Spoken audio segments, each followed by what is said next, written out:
Halo, selamat pagi anak-anak hebat kelas 3A, 3B, dan 3C. Apa kabarnya hari ini? Semoga kalian selalu dalam keadaan sehat ya. Hari ini kita bertemu lagi dalam pembelajaran jarak jauh dengan materi tematik. Hari ini kita akan belajar tentang melestarikan sumber energi. Apa saja yang akan kita pelajari ya? Yuk kita simak materi berikutnya. Mari kita membaca bersama. Berolahraga merupakan salah satu bentuk memanfaatkan energi. Tuhan menciptakan energi dan sumber energi seperti cahaya matahari, air, dan angin untuk dimanfaatkan sebaik-baiknya. Semua sumber energi yang diciptakan Tuhan harus kita gunakan untuk kepentingan bersama. Maka dari itu, kita harus menjaga supaya keberadaan sumber energi selalu tersedia. Ketersediaan sumber energi hanya dapat terwujud bila kita melakukan pelestarian energi.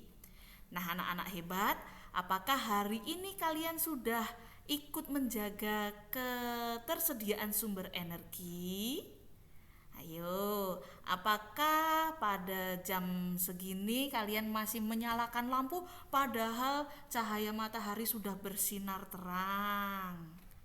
Atau sudahkah kalian menutup keran air kalau mungkin sudah tidak digunakan lagi, atau mungkin sudah penuh bak mandinya?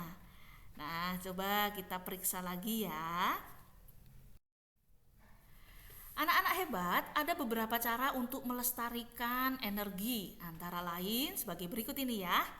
Yang pertama, menjaga tanah agar tetap subur. Dengan suburnya tanah, maka tumbuhan akan mendapatkan zat hara yang cukup. Pada akhirnya, sumber makanan kita dari tumbuhan akan tetap terjaga.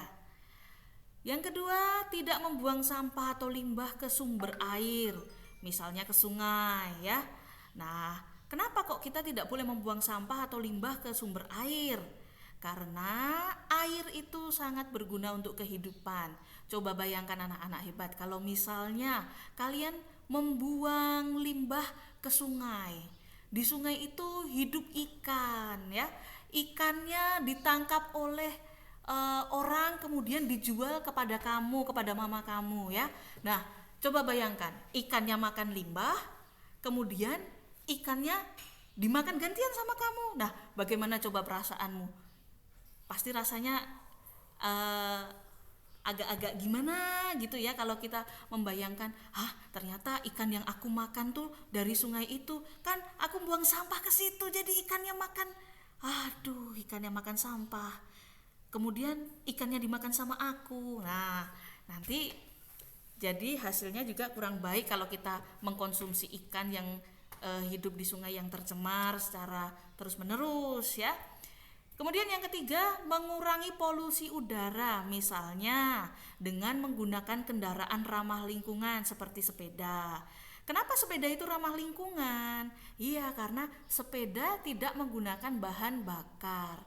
Untuk bisa menggerakkan sepeda yang digunakan adalah tenaga kita, menggunakan energi yang kita miliki. Jadi kalau kalian punya hobi bersepeda, jangan lupa ya, sebelum bersepeda kalian harus makan supaya kalian punya tenaga, punya energi untuk bersepeda kemana-mana. Tetapi harus jaga protokol kesehatan ya, jaga kesehatannya juga.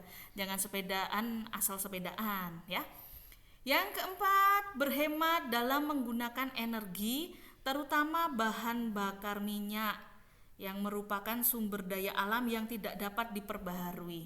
Nah, anak-anak, kita harus berhemat dalam menggunakan energi yang terutama terbuat dari bahan bakar minyak. Kenapa? Karena untuk bisa menghasilkan minyak yang berlimpah ruah itu membutuhkan waktu yang sangat lama.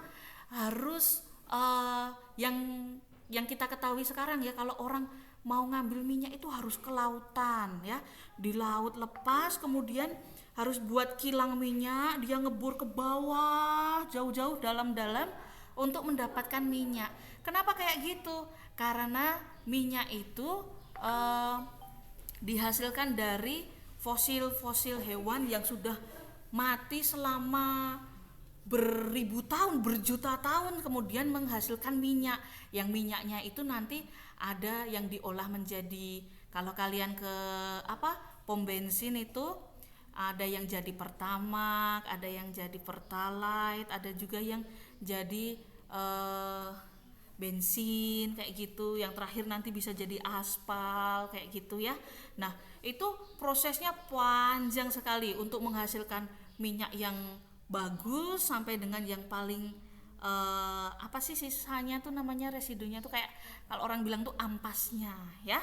Nah, itu butuh waktu yang sangat lama tuh. Nah, nggak mungkin kalau kita sekarang misalnya mau buat fosil, misalnya hewan peliharaan kita mati, kemudian kita kuburkan di tanah. 2 tahun lagi, 3 tahun lagi, 5 tahun lagi belum tentu itu jadi minyak nak ya, karena butuh fosil hewannya tuh butuh yang banyak sekali supaya bisa menghasilkan minyak yang banyak sekali juga ya. Nah, anak-anak hebat, setelah tadi kita membaca bersama, sekarang kita akan menjawab pertanyaan ini ya. Tuliskan jawabannya di buku tulis tematik. Tidak perlu menyalin soalnya. Soalnya sudah ada di e-book tema 6 untuk kelas 3. Oke? Kita lanjut ke materi berikutnya. Setelah tadi kita membaca cerita-cerita tentang sumber energi tadi untuk melestarikan sumber energi. Nah, sekarang kita mau melihat sebuah gambar. Di hadapan kalian sudah ada gambar anak-anak yang sedang bermain dengan riang dan gembira. Terlihat di sini awannya cerah ya. Keadaan cuaca baik nih, cerah berawan ya. Mereka bermain di taman dengan gembira. Ada yang bermain sepak bola, ada yang bermain trampolin, ada juga yang bermain hula hoop. Di sini juga ada anak yang bermain bola. Mereka bermain dengan gembira dan tidak ada yang berebut. Mereka saling menghargai dan berbagi ya. Trampolin bisa digunakan bersama-sama sehingga tidak perlu berebutan, kita bisa bermain bersama atau bergantian. Nah, masing-masing anak bermain dengan jujur ya. Bermain dengan jujur, mengikuti peraturan yang ada, sehingga mereka dapat bermain dengan riang, gembira, dengan tenang, tidak ada keributan, tidak ada yang berkelahi, tidak ada yang bertengkar.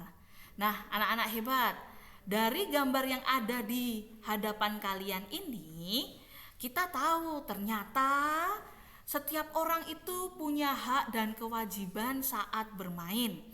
Ada yang kewajibannya adalah menghargai orang yang sedang bermain.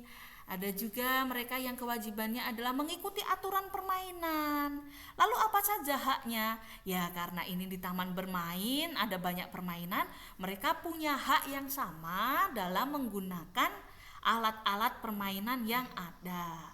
Nah, oleh karena itu anak-anak juga, anak-anak hebat dimanapun kalian berada ketika kalian sedang bermain, nah diusahakan sekali untuk bermain sesuai dengan aturan, mengikuti aturan yang ada, memberikan hak orang lain, sehingga terjalin hubungan yang harmonis dan kalian hidup rukun, tidak ada yang saling bertengkar. Oke? Nah, untuk tugasnya adalah sebagai berikut. Tuliskan hak dan kewajibanmu saat bermain bersama teman. Nah, apa yang tadi sudah Ibu sampaikan, kalian tentunya masih ingat. Tuliskan hak dan kewajibanmu saat bermain bersama teman. Tuliskan saja di buku tematik. Oke? Baik anak-anak hebat, terima kasih atas perhatiannya. Terima kasih sudah menyimak video ini. Dan selamat mengerjakan tugas. Sampai ketemu besok pagi. Bye-bye.